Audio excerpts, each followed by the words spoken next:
Welcome back, everybody, to another episode of Gen Ed.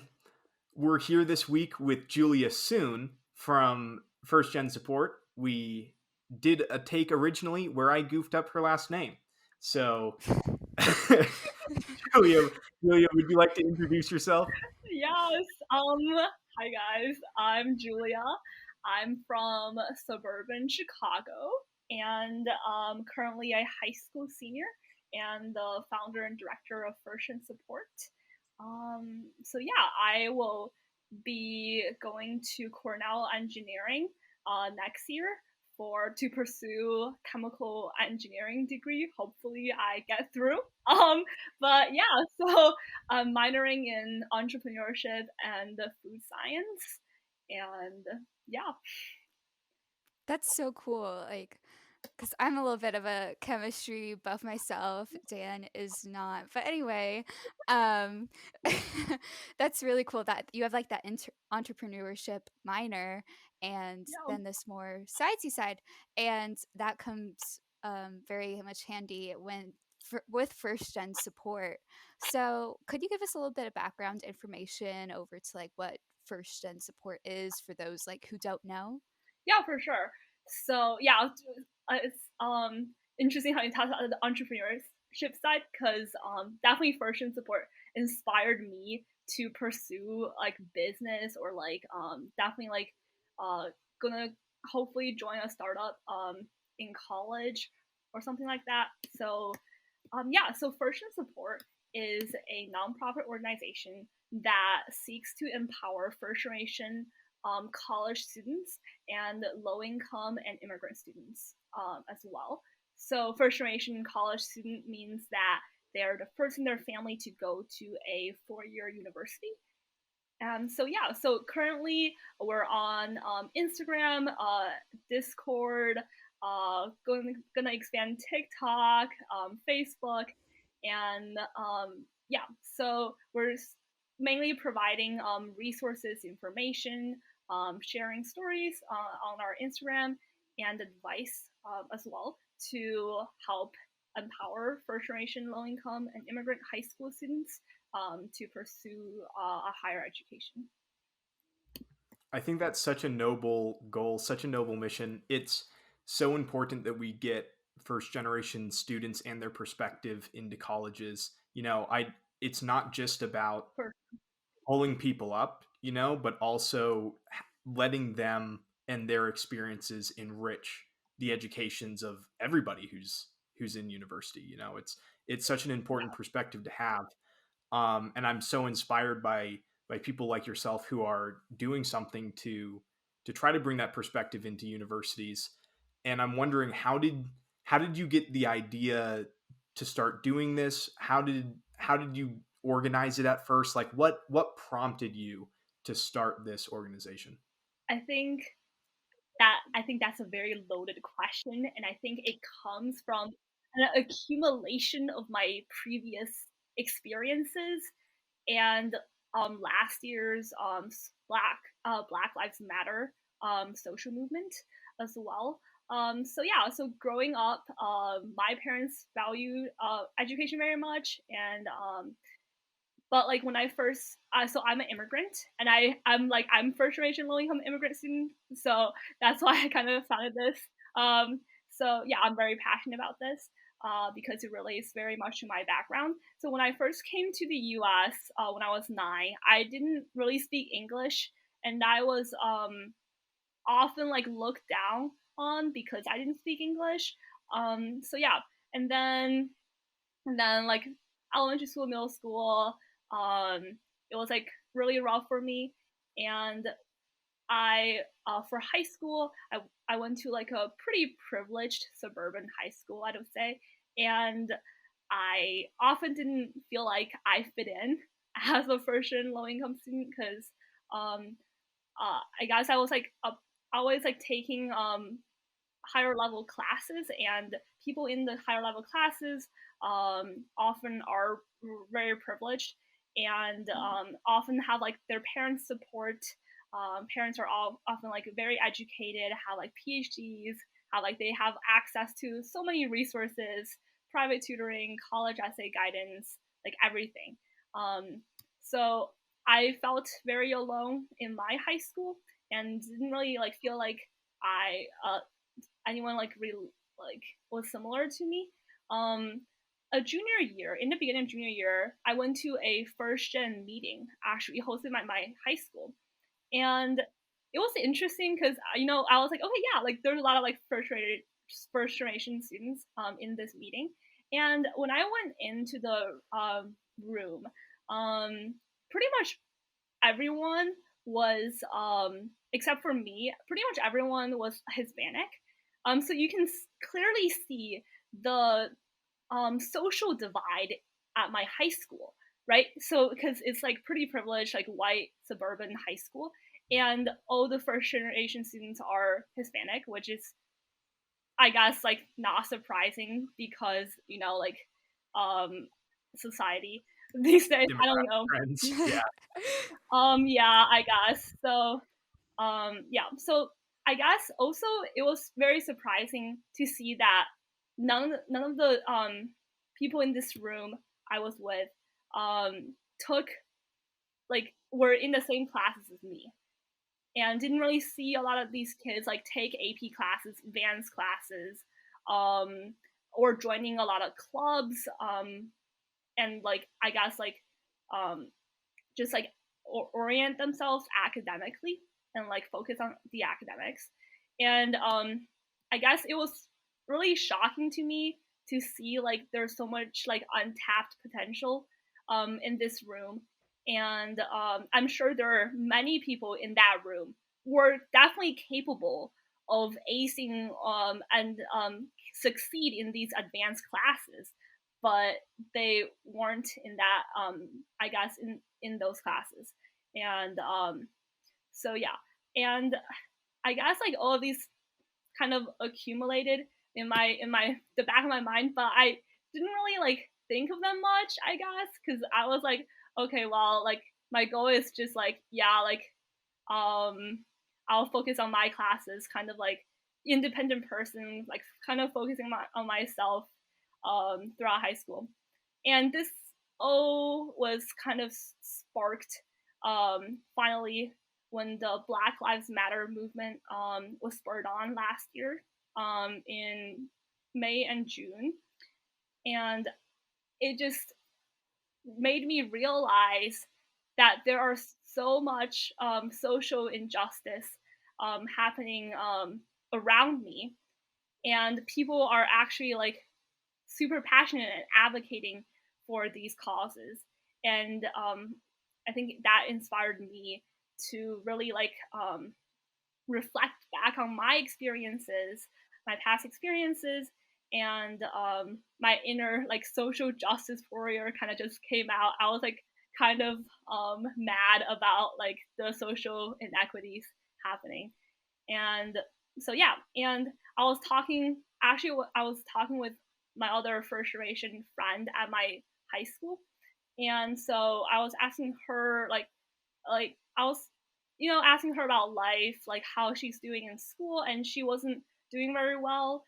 And I talked to a lot of like other students, first generation low income as well. I guess it's like not from my school, but from like just all over the place. And I think they also felt like like their counselors like often didn't really believe in them, and that like their high school didn't really prepare them well to succeed in college, to succeed like in high school, like on the path to college.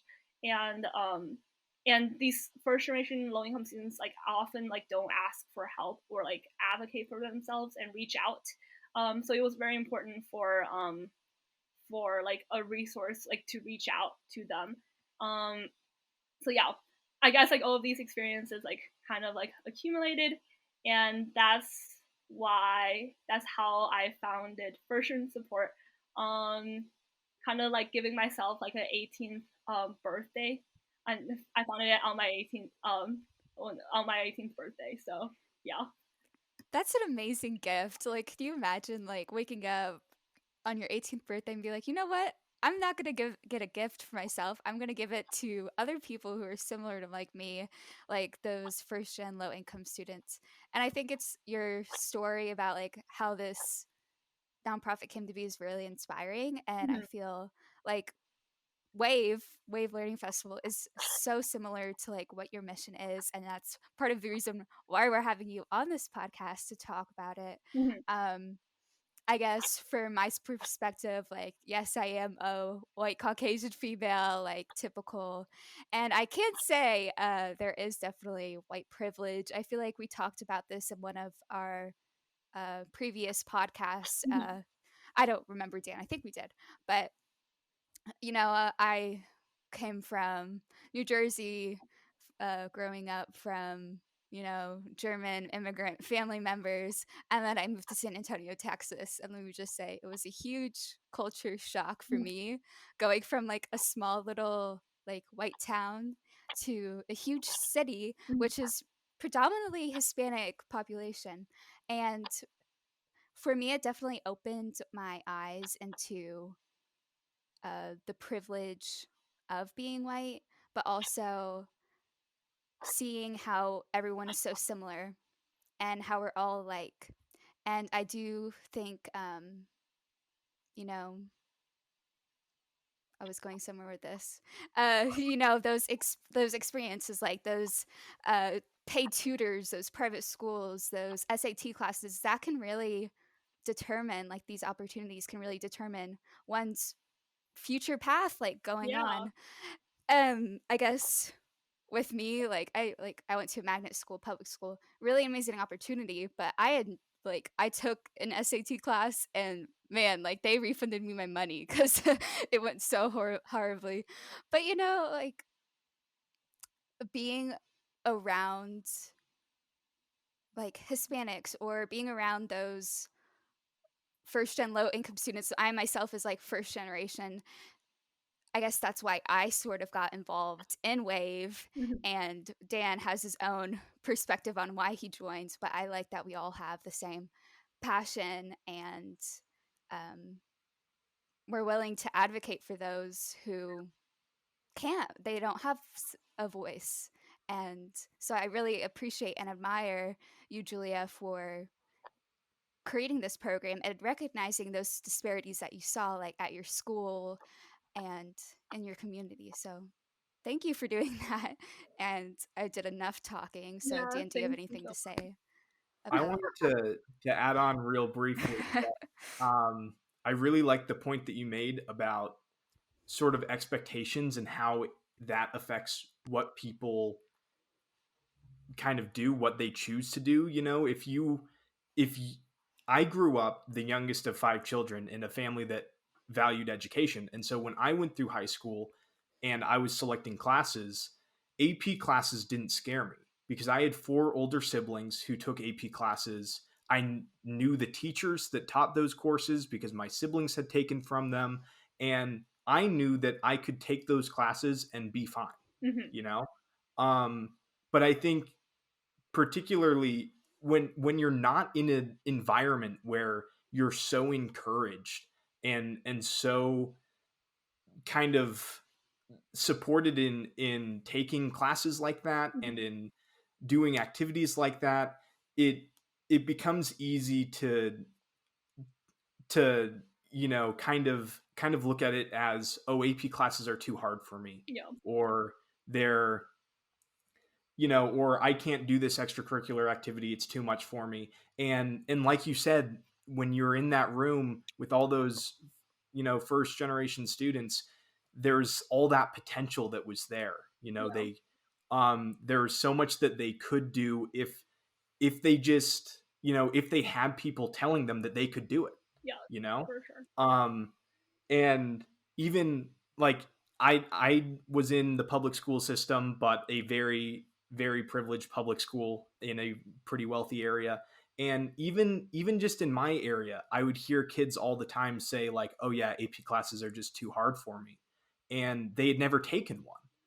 And it was just so devastating for me to see people cut themselves short because their parents or their older siblings told them that they wouldn't be able to handle an AP class.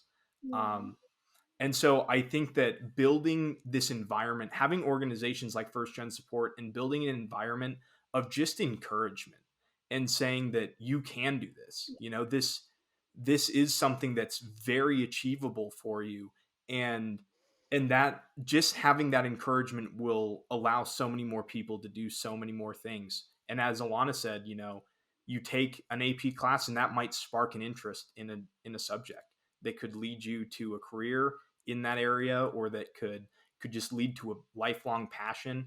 And it's just so important that we're able to support these people, Mhm. who may not have such immediate support around Yeah, them. for sure. Yeah, so like imagine like for sure like college students like like it's like assumed that like their parents like didn't go to a college, right? So like they're like obviously like my parents like didn't know like anything about college, so I had to like dig everything for myself. And yeah, so like imagine like at home like your parents like don't really like I don't know, like prioritize like education, like or academics or like your grades, because like most first and low income students like they have to focus on like getting food to the table, right? So yeah, so in the family environment like that, and then at school when you don't have like people like counselors like believe in you or like support you, and especially like I guess in my school you see like this social divide. I guess like some people like look down on like other people because they're not as privileged. Like this negative like I guess like environment really like I guess like really kills the confidence of these FGLI students who have the potential, but like they just weren't able to like achieve um what they like I guess like what they like have like so much potential to do. So Yeah, and it truly takes only like one person, one good interaction to make like a lifelong lasting impact on them, like to encourage them or just to have someone like believe in them. mhm. Um, and I guess I have a question for you, Julia. How can we support like FGLI students like with the whole applying to college? Like, how did you figure it out? Let me first ask you that. How did you figure out the whole college application process? Did you, since your parents, I presume, aren't familiar with the process, did you get help from an outside Yeah, source for or sure. did you have to like figure it out solo? How was that for you? Yeah, for sure. So, yeah, I've been like, I guess I'm always the person in the classroom who asks the most questions. I'm just a very, I guess, curious person. Like I always like, I guess, I'm not afraid to ask questions. Always like advocating for myself. Um, I want to, like, I want to get what I want to get. Like, I don't know, like, I'm like always like a go getter, I guess. So I think the turning point for me was like during sophomore year. I was like like we were like I guess like my friends were like applying to like summer programs, and I was like, oh yeah, like I'll look into them too. So then like one of my friends like applied to like this program called Yale Young Global Scholars, and I like looked at their website. I was like, okay, yeah, like I'll probably apply, but like I might just not get in. So like, I don't even know if I want to apply. But like she applied, so I was like, okay, I'll apply too. um, so then I applied and I got in, and I went to Yale for 2 weeks over the summer before my junior year, and that really opened my mind to see, oh my gosh, such um like into like curious people from around the world, and like many of my friends there were first generation low income students who are like in the same boat as me, who are like I guess like taking like advanced classes, like really really curious and like really passionate about helping others. So yeah, that really inspired me. And they were like I made good friends, and like sort of like they kind of inspired me to like I guess uh like succeed, I guess. because they were juniors at the time and they were applying to college. So that was like the first turning point. And the second turning point was like I just saw so many kids there who were like starting new things. And I didn't know, like I wasn't confident in like starting anything because I was like just joining clubs. But there were um I guess like just like finding things that they are passionate about and like founding like organizations. So that kind of like made me feel like, okay, yeah, I can probably like found one too, and that gave me the confidence to do that. And so during junior year, I applied to like college prep scholar program, which is from like Westbridge, and like I didn't like get in, but like I think the group chat I was in um was like very helpful because they were like all the people from similar backgrounds. So I made like a very good friend from that group chat, and he pretty much like kind of like helped me kind of along the way because we didn't know anything about college process at that time when we were second in our second semester of junior year. So he actually like helped me introduce me to a program called Matriculate, which is like a like I guess like a mentorship program. Um, so I was matched with a mentor. Like he kind of told me a lot of things, and then during this summer, I think it was like August, like when I founded this, like I met another friend, and then she introduced me to another mentorship program, and I got another friend who like kind of helped me. And so from like Yale Young Global Scholars, I made a bunch of like like college friends who are now in college when I was a senior. Um, and then kind of like people helping me along the way really like helped. And I also watched a lot of YouTube videos, and so that also helped as well. So I'm wondering right now, we have this goal of trying to get more support to first generation low income students and trying to help them realize their own potential and encourage them towards helping themselves and helping everybody around them, right? Yeah, With their perspective. What is first gen support doing right now to accomplish this goal, and how can we help support that mission in what you guys are doing right now? for sure, for sure. Yeah. So we've been like for the past like entire year, my I after like I guess I was like working on this alone until I found a team of like people from across the US who are like passionate about the same mission. So we are posting on Instagram very often for like releasing and like disseminating information. And so a lot of like hundreds of counselors are like sharing our posts to like and high school clubs as well. So then like like these like information can be like disseminated that people might not even know what to search up on Google, but like they can see these are like available and possible and the things that they didn't know. So yeah, and we have received like so many like I guess feedback from like high school students from like ninth to 12th grade and counselors as well, really like telling us like, okay, yeah, like I didn't I they this platform sharing information really helped me believe in myself to apply to like summer programs that I didn't previously know about, and really gave me the confidence to pursue college. And counselors are saying that like like our posts are very well designed, very professional designed, so they can easily share these information to their students.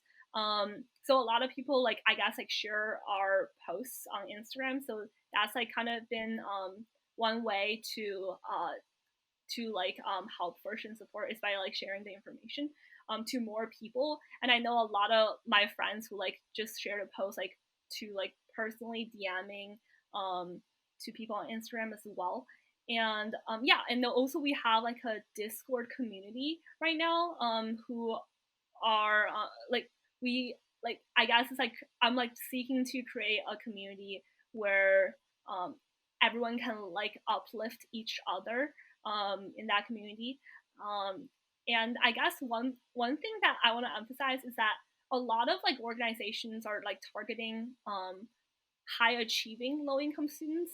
But I think my mission for first generation support is for all first generation low income immigrant students. So no matter your GPA, like no matter like um your grades or like AP class, whether you take AP classes, test scores, whatever. I think like I guess it's like information like should be shared and should be like available for everyone, and everyone should be given the opportunity to succeed, because a lot of mentorship programs only like help like high achieving students who are like already like pretty much well on their way to college. And so we want to change that, like shift that mindset in like some students who like like didn't really like was confident enough, but like yeah, to apply to like selective colleges. I don't know if that answers your So for No, it does yeah, for sure. Thank you. you did an amazing job of answering. So do you have any like pieces of advice or like many words of wisdom or encouraging statements to give to those who are like hesitant to apply to college, or if they like don't really know if college is like the right fit for them? Is there anything like, and here 2 cents about it?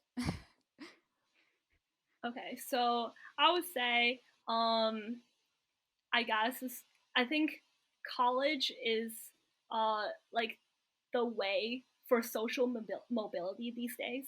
And I think children coming from the lowest like quintile of income level will move like will have like I think 84% like chance for social mobility if they have a 4-year college degree.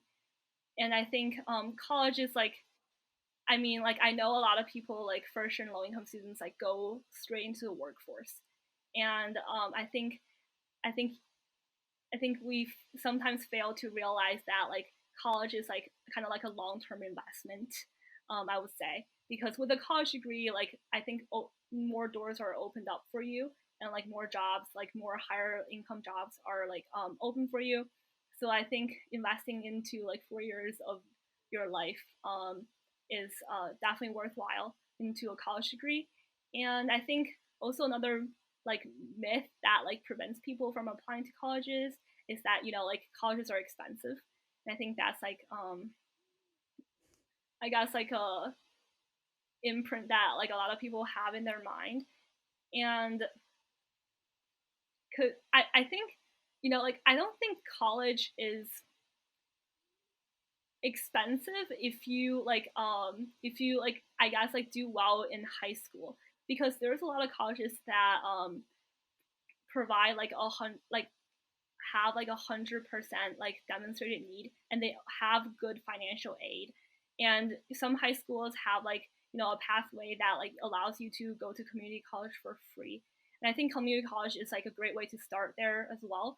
But I think you can definitely afford college with like applying to like these colleges that give a lot of financial aid and scholarships as well. So I think there's nothing to fear.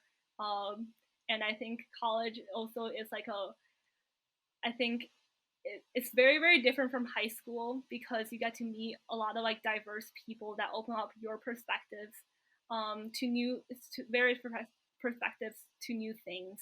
And I think you'll be like much more successful coming from like a first and low income background to Well, go Julia, to a I think college. we So are yeah. unfortunately starting to run out of time a little bit here, which is too bad. This I've really loved talking to you today. You and your organization is just so inspiring, and I think it has such an important goal and such an important mission. One of the advantages of being able to be a podcast host is being able to talk to people who are more interesting than I am. So, um, so thank you so much for coming on today. It's been such a joy to talk to you. Uh, Thank you. So Thank you make for sure to having check me. out First and Support. You can find their page on Instagram. They're currently doing a study with me SAT, so check that out. And then Wave Learning Festival, go to wavelf.org. We are also doing a summer camp type program, so be sure to check that out. And we'll see you guys next week.